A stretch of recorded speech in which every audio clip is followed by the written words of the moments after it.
Wild, wild nature, gentle sometimes and rugged many more times. Parts of nature and wildlife had remained a mystery to humans until wildlife photographers and filmmakers revealed their secrets to the world, helping us understand the beauty of species existing in deserts, forests, rainforests, plains, grasslands, and other areas on the planet. To sustain this intrinsic web of life from poachers and other threats by humans, wildlife photographers and filmmakers draw attention to the importance of all organisms and why they must be protected using their cameras and lenses.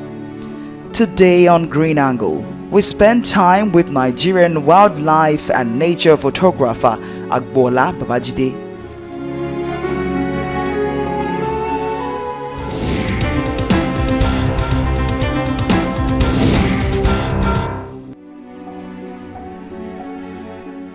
Okay, now there are just a few nature photographers that I've met, and just a very few ones as passionate as Mr. Agbola. Nice to meet you. Welcome on Green Angle. Thank you very much. Yeah, thank you very much for joining us. So, how difficult is it to spot what you really want? Or you can turn anything you see to what you want, depending exactly. Okay. That's the thing about wildlife photography. It's not about getting the big shots. You take the little shots and the big one will come into your view. But if you ignore the little one, then the big one you won't get. Take for example, now if I see a butterfly and I'm taking the photograph of the butterfly, nature can be so magnanimous and give me probably a lizard going for that butterfly. Oh, yeah. So I'll take a shot of a lizard eating a butterfly. And next thing you see probably a lizard buzzard zooming in to swoop up that lizard, and that incredible shot coming up. So anything to do with nature, you go for what is available and grow into a super shot. And thank God for technology. In those days when we had celluloid, when we had cameras with films, you couldn't waste shots. You have to make sure you wait for the best shot before you take. But now, with 32 gig memory card, you just put your hand on the shutter and shoot away. Yeah, so it was difficult for photographers back then, yeah. compared to now. Mm-hmm. I've been into for over 22 years now. Apparently, I have an adopted grandmother who is late now, who introduced me to wildlife photography. She was into bird photography. So from bird photography, I graduated into wildlife photography as a whole. And then my training as a veterinary doctor and with a master's degree in wildlife and ecotourism management, bringing all that to bear. Did you see something? I had something. So it's one of my bad habits when I'm with a camera. So when oh my God, as we were filming, I saw something on the water, so I thought it was a crocodile, and then it turned out to be a python, a huge one, and it's very spectacular. This is amazing, the beauty of nature. You never know what to expect. You know, it just happens and you capture it. I hope it gets out of the water and we can capture it and see how beautiful it is. That's a classical example of nature photography. A python that saw a grey heron and was going for it, and it was a good sight. Amazing, amazing. Wow. And that guy must have been about 8 to 9 feet long. Absolutely. Because the head was about massive. the size of my fist. Absolutely. So for a python to be this big on the head, the midsection will be about the size of my thigh. Wow. And 8 feet long. That's quite big. Wow. Sometimes you get scared. People ask me, when you do your job and you go out, filming these places, are you afraid? So are you afraid sometimes? Apparently I'm more scared of human beings than the animals, because I know what the animals can do. And once you keep a safe distance and then you know your subject, anything risk is eliminated. So what if you see a different subject? You encounter a different Yes, that was in different animal species, different approach. A lion has his own approach, a chimpanzee has his own approach, and once you are grounded in conservation, you know exactly how to react to either of them. But the worst thing anybody would do is turn tail and run. No, you don't do that.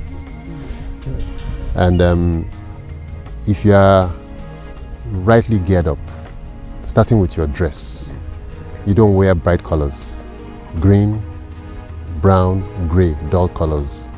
And then you have all your senses, sight, smell, and ear open. You can tell when you are entering into probably where you have snakes, elephants. For the python, if it's on the floor where there are leaves, it will be as if you are hearing footsteps. And if you look in that direction, you won't see anybody on the horizon.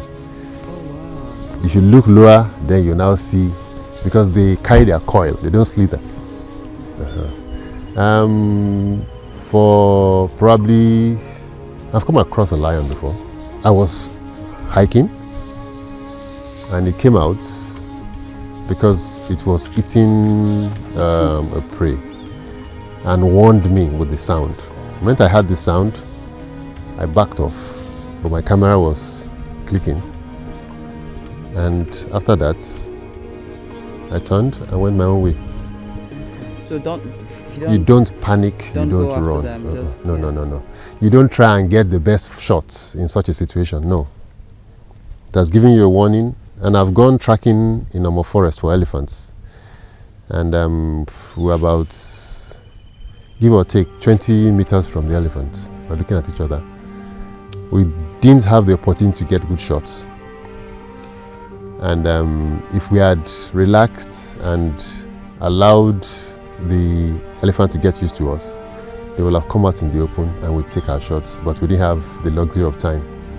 But if people were into conservation photography, keep at it, we'll get a situation where the elephants will be habituated enough for you to be at a good distance taking your shots. So yeah, if you want to become a nature photographer, what are the first 2 items you need? First thing, you get yourself a camera.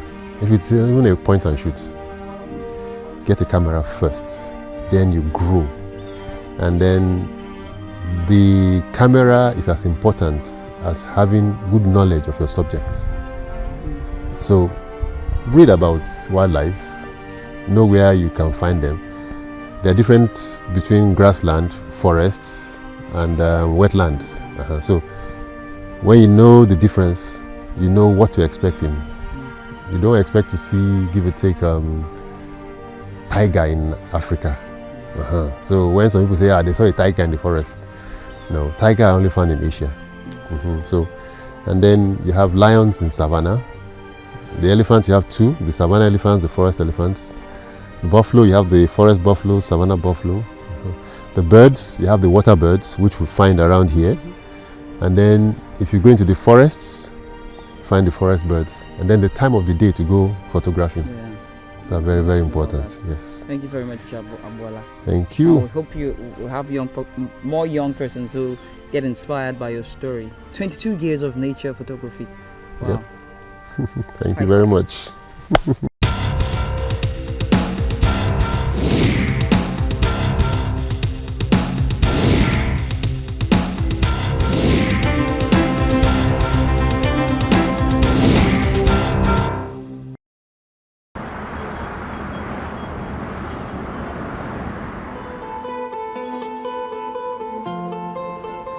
On land and in water, pollution threatens animals and plants, with an estimated 1.6 million square kilometers of floating plastic rubbish found in the Pacific Ocean alone.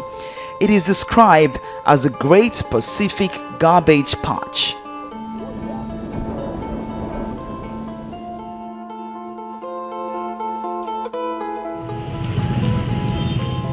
A whale washed up in the Philippines recently, dead from plastic ingestion. It had swallowed a staggering 40 kilograms of plastic, including bags. Industrial effluents, untreated sewage, oil spills like in many Niger Delta communities contribute to pollution. but plastics alone affect 700 marine species, killing an estimated 100 million of marine mammals every year. We are trying to do our part to get the trash out of here because it has accumulated and it harms the ecosystem and the people around here. Over the years, big corporations largely responsible for plastic waste have been accused of not doing enough to deal with the waste they generate. Vendors and supermarkets are also very generous with plastic packaging, worsening the problem. Cost of production for the nylon we do give to customers is very high. If our customers can actually be coming with their own bags, then it will be very encouraging and it will limit litters on our highway, because you find out that after which they are through with the items inside that bag, they just throw it anywhere. While recycling programs are thought to be effective, they only take care of 10% of waste.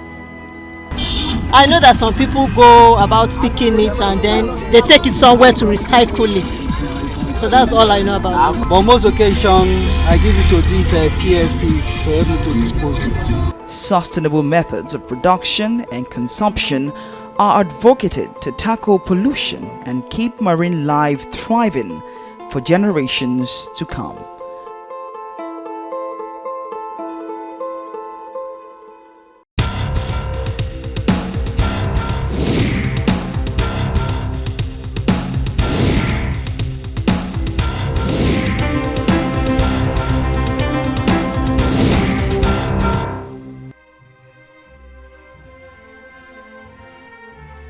TVC News environmental program Green Angle won this year's edition of Green Accord Media Award by Green Accord International. At Green Accord's 15th International Media Forum held in Italy, the producer and presenter of Green Angle, Ugochi Olugbo, received the 2019 Green Accord Media Award. Organizers say the award is a recognition of TVC News' sustained advocacy against the destruction of natural resources and wildlife and the dangers it holds for the future. The award is a partnership with Region Toscana under the patronage of UNESCO, Italian Ministry of Environment and Foreign Affairs. By this award, TVC now joins the ranks of world elite media organizations such as Australian Show, Smart Money TV with John D on Sky News Business Channel, and Guardian Environmental Desk, who have all won the awards in the past. Over the past 2 years, TVC's environmental show Green Angle has produced compelling episodes that call for the protection of nature and all vital forms of life on Earth. The show explores the ecosystem, the environmental challenges faced, and prefers sustainable solutions.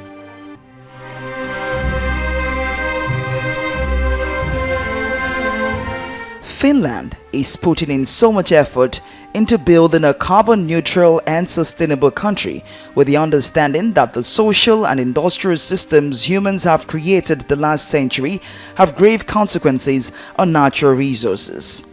Many Finnish are embracing the sustainability agenda and rethinking consumption and production. They are seeing the world from a systemic way and proffering solutions. What does it mean to make a product, and where does it go after it is used or maybe not used at all? These influencers are tackling this question as it relates to transportation, agriculture, education, business, and urbanization. They are working to understand life cycle thinking and assessment, a methodology used to assess the environmental impact of products. Finland's leading textile manufacturer is taking circularity seriously. They are collecting used jeans and sheets from all over Europe and turning them into new products. The idea is to find out what are the biggest impacts that our operations have and what are the most severe that we can directly influence, because we don't own the factories of our suppliers, so it's a bit more challenging to have the discussions there, but at least we will have the idea of what are the biggest impacts.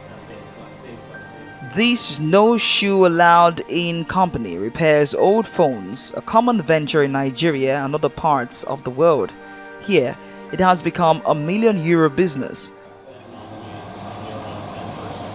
The company services and sells used smartphones. The used phone has a guarantee and it definitely costs less than the new one.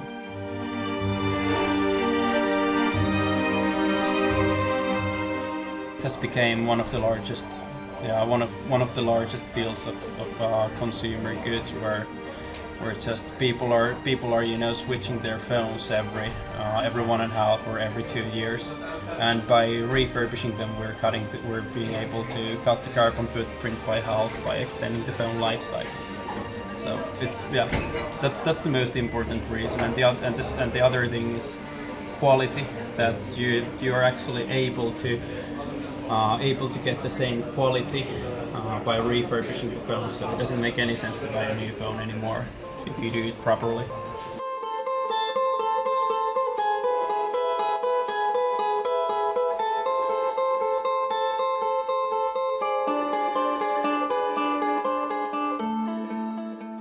Food waste is the problem this small restaurant in Helsinki is tackling. They only use ingredients from stores and big restaurants that otherwise would have gone to waste. We rescue food from the stores and industry, and every day we have a driver collecting some items that would be wasted if we don't take it, and we make some delicious food out of it. We save some food, a lot of food that is otherwise wasted. If you think about climate change and the food that is already being wasted, and we do rescue quite a lot of food from being thrown away.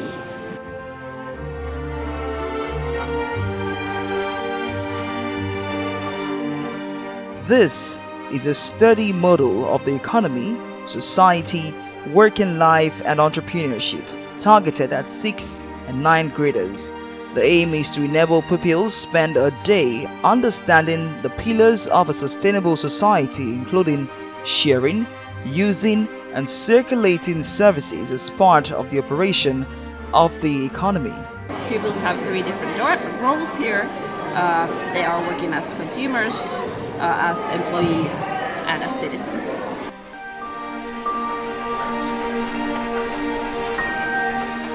This waste recycling plant is the first waste sorting station that uses robots to sort different kinds of materials from steel to wood, stone, concrete and more. Its automated solution has increased the utilization of waste to about 90%.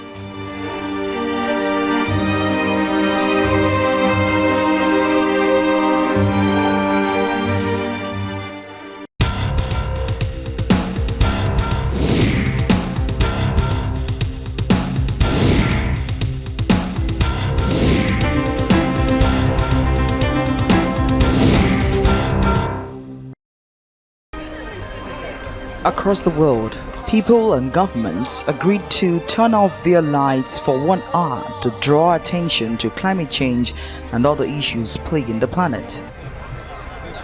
The Eiffel Tower in Paris, India Gate War Memorial, Chhatrapati Shivaji Terminus in Mumbai, famous monuments of the Acropolis Hill and other ancient Greek monuments in Athens, Berlin's Brandenburg Gate, landmarks in Dubai, St. Petersburg and Almaty in Moscow and other landmarks across the world participated this year.